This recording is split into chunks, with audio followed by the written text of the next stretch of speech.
ಇದನ್ನು ಬೇಯಿಸೋದ್ರಲ್ಲಿ ಆ ರೀತಿಯಾದಂಥ ಏನು ಒಂದು ಎಕ್ಸ್ಪರ್ಟ್ ಇದು ಸಹ ಬೇಕಾಗಿಲ್ಲ. ಟೆಕ್ನಾಲಜಿ ತುಂಬ ಡೆವಲಪ್ ಆಗಿದೆ. ಅಲ್ಲ, ಇವಾಗ ಇರೋ ಅಡ್ವಾನ್ಸ್ ಟೆಕ್ನಾಲಜಿನ ಯೂಸ್ ಮಾಡ್ಕೊಂಡು ಏನು ಬರೀ ಅಂದ್ಬಿಟ್ಟು ಏನು ಮಾಡಿದ್ದಾರೆ ಅದನ್ನು ತೆಗಿಬೋದಲ್ವಾ? ಖಂಡಿತ ತೆಗಿಬೋದು. ನೋಡಿ, ಅದಕ್ಕಿಂತಲೇ ಗ್ರೌಂಡ್ ಪೆನಿಟ್ರೇಟಿಂಗ್ ರಡಾರ್ಸ್ ಅಂತ ಒಂದು ಟೆಕ್ನಾಲಜಿ ಇದೆ.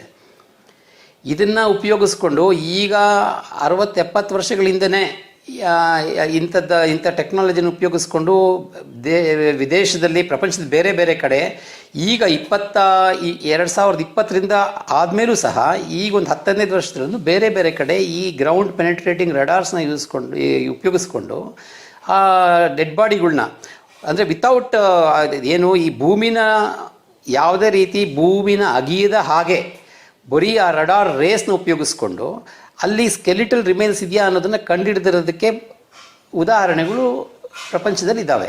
1993 ಆಗಿದೆಯಲ್ಲ ಅಮೆರಿಕಾದಲ್ಲಿ? ಹೌದು, ಖಂಡಿತ 1993 ಆಗಿದೆ. ಅಂದರೆ ಅಲ್ಲಿ ಮಕ್ಕಳನ್ನ ಬರಿ ಮಾಡಿಬಿಟ್ಟಿದೆ, 215 ಜನ ಮಕ್ಕಳನ್ನ ಬರಿ ಮಾಡಿದರು ಅಂತ ಹೇಳಿ ಅದು ಇದೇ ರೀತಿ ಧರ್ಮಸ್ಥಳದ ಕೇಸ್ ಥರನೇ ಅದು ಸುಮಾರು ವರ್ಷಗಳಿಂದ 60-70 ವರ್ಷಗಳಿಂದ ಅದು ಒಂದು ಆರೋಪ ಇತ್ತು.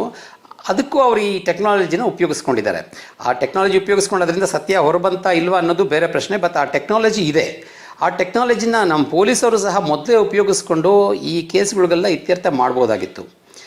ಇವರು ಇತ್ಯರ್ಥ ಮಾಡದೇ ಇರೋ ಕಾರಣದಿಂದ ಈಗ ಬಂದಿರತಕ್ಕಂಥ ಈ ಅನಾಮಿಕ ನನ್ನ ಸಂಶಯದ ಪ್ರಕಾರ ಬೇರೆ ದೃಷ್ಟಿಕೋನದಲ್ಲಿ ನೋಡುವಂತಾದರೆ, ಅಂದರೆ ಈಗ ಯಾರು ನೋಡದೇ ಇರೋವಂಥ ಒಂದು ದೃಷ್ಟಿಕೋನದಲ್ಲಿ ನಾವು ಈ ಕೇಸ್ನ ನೋಡಬೇಕು ಅಂತ ಹೇಳಿದ್ರೆ, ದೇರ್ ಈಸ್ ಎ ಪಾಸಿಬಿಲಿಟಿ ಈ ಅನಾಮಿಕಾ ಬಂದು ಈ may be a part of private detective agency which is working to explore all the possibilities of providing evidence. ಕೋರ್ಟ್ಗಳು ಕೊಟ್ಟು ಈ ಕೇಸ್ಗಳನ್ನ ಸರಿಯಾಗಿ ಇತ್ಯರ್ಥ ಮಾಡಬೇಕು ಅನ್ನೋ ದಿಕ್ಕಲ್ಲಿ ನೋಡ್ತಾ ಇರಬಹುದು.